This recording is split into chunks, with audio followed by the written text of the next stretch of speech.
Nandito siya ngayon. Ang cute na bata.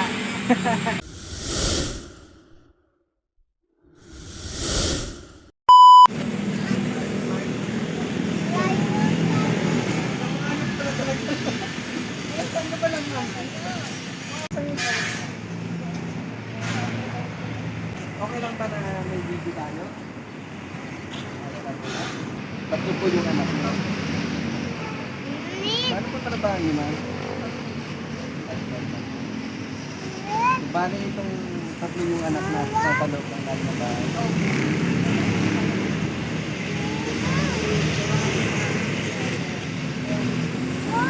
Si Ma'am Trixie, guys, siya yung nanay ng bata. Ano po yung pangalan ng anak niya? Trisha May. Ni Ma'am Trisha May, siya po yung nanay. Gusto ng mga mga viewers sa Facebook malaman kung ano yung sitwasyon ng bata.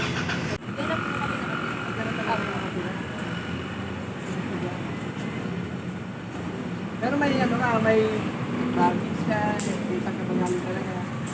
Sa amin nila sa Quezon City. Ano yung asawa mo, taga saan? Mindanao. Taga Mindanao. So, tapos dito na kayo nanirahan? Opo. Dahil mekaniko yung asawa mo. So, ano po, packing. Yan.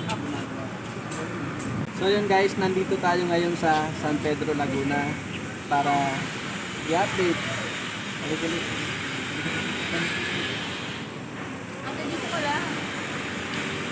So yun guys, nandito siya ngayon. Ang cute na bata. Marami dito tumulong dahil sa viral video na anak mo. So, kaya gusto ng mga viewers ma-update sa Kasi nung time po na namalengke ako, dito po siya lumalabas. Tuwing umaalis po kasi talaga ako, hinahanap ko talaga niya ako. Hinahanap ko talaga niya ako. Hindi po siya sanay na yung papa niya kasama. Minsan po na sisigawan siya talaga, totoo. Minsan din po na papalo. Hindi naman po kami perfect yung magulang. Kaya minsan din talaga ako. Pero pag umaalis po talaga siya, wala po talaga ako nun. Namamalengke po, kaya minsan sa nanay ko. So yun guys, narinig na natin yung side ni ma'am na yun nga. At saka ma'am, meron kasi sa akin meron nag-message sa akin, ipinapatanong kung anak mo ba talaga siya. Opo, anak ko po. So yun nga, Anak ko po talaga. ito, lilinawin lang natin dito sa video na to na anak ni ma'am, si Trisha May. Opo. Trisha May kasi pangalan nun guys. At anak yun ni ma'am. Trixie po. Trixie, ma'am Trixie. Mag-ina sila guys. At saka yung nagme-message sa akin na baka anak nila yon yung si Trisha May, guys hindi. Siya talaga yung tunay na nanay. Ayun lang.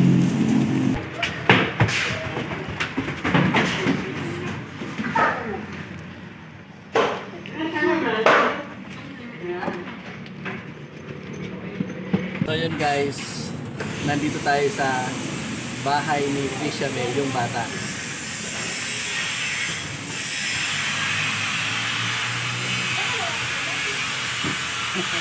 So ito siya guys, napaka-cute na batang ang cute-cute niya. So guys, nakikita nyo sila guys. Tatlo sila magkakapatid. Hey guys, ay, sorry. Ayun guys, pasok tayo sa bahay ni Trisha May. So, ito yung napaka-cute na bahay ni Trisha May. So, may laruan ka ba? May laruan ka? Wala. Wala. Trisha May. So yan guys, walang laruan si Trisha May. At saka ito, kung makikita nyo guys, magkakamukha sila. Oh, ang ganda ng mata, oh. Ang cute nila. Oh. Ang cute nila guys, oh. Tingnan nyo, oh. Oh. Hindi naman talaga pala to guys, makulit, oh. Ang bait-bait nga, eh. Ang bait niya guys, oh. So, bali, ma'am, dito na kayo natutulog na. Opo, dito. Saan yung ano, CR mo pala? CR? Andun po sa likod, kaya po dito lang. Sa baba pa? Opo. Ah, so, ibig sabihin, pag magsi-CR pa, baba pa itong mga to. Hindi na po. Naman po sila ng ano.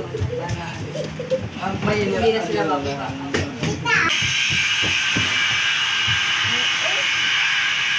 Nakita na natin yung sitwasyon nila dito.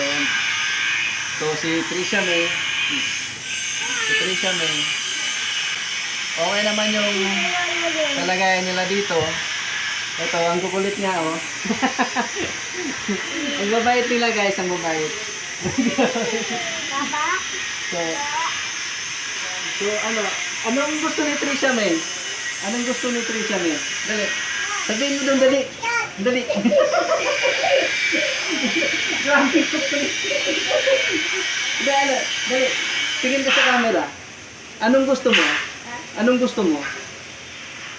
Anong gusto mo? Dali. Tingin ka sa camera, dali. Dali. Sa camera ka rin.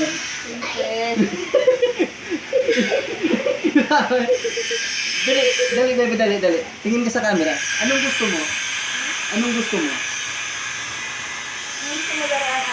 Gusto mo ba laruan? Hindi nga, dali. Tingin ka doon sa camera, dali. Bahala tayo. Patumba. Dali, baby, dali. Tingin ka sa camera. Anong gusto mo? Gusto mo ba laruan? Gusto mo laruan? Anong gusto mo?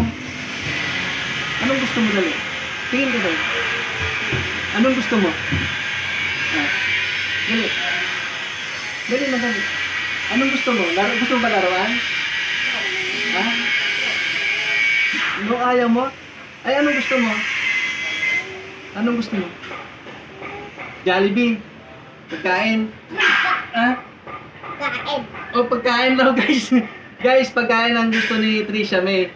Hindi laruan. Pero guys, syempre, dahil mga baby pa to, kailangan nila ng laruan, guys. Lalo tatlo sila dito, magkakapatid. O kung makikita natin, guys, wala man lang silang laruan. Tingnan mo yung video. I-video mo yung ano. So, diba?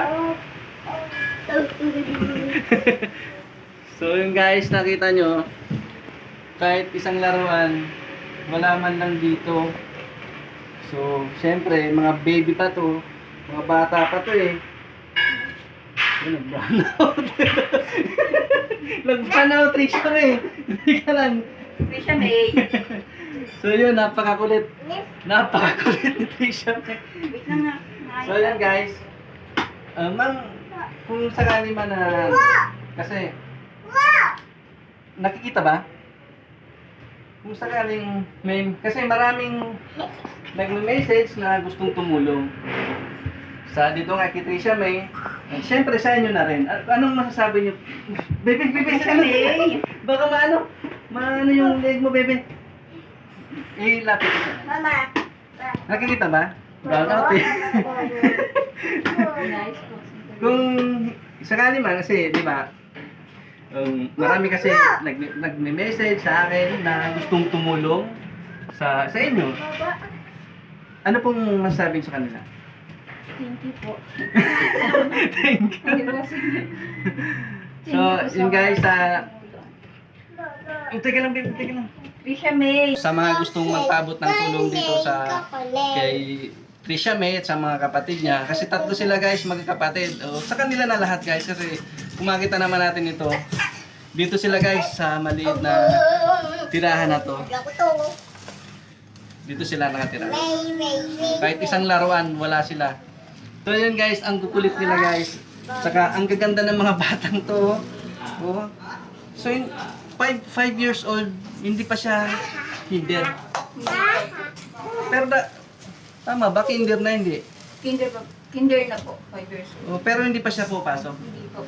So yun guys, dapat si Trisha May ay kinder na kasi 5 years old na.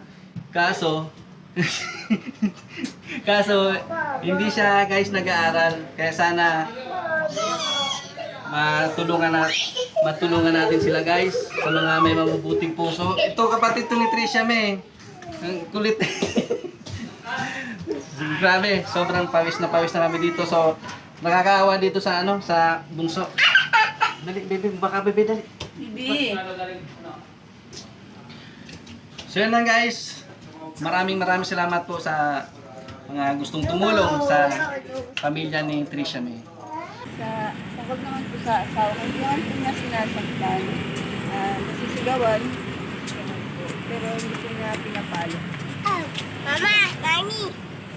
Mama. So guys, tungkol dun sa mga nangbabas dun sa tatay ni Trisha May. So, nalinawan na tayo na hindi naman guys daw pinapalo si Trisha May. At saka hindi naman pinapagalitan. Although, natural na sa magulang na mapalo minsan at mapagalitan minsan yung mga anak. Pero kung minamaltrato guys, hindi si Trisha May minamaltrato ng kanyang mga magulang. Yun lang guys, nakakawala lang talaga. Nakakalusot lang talaga sa mga magulang kaya nakakalabas ng bahay mag-isa.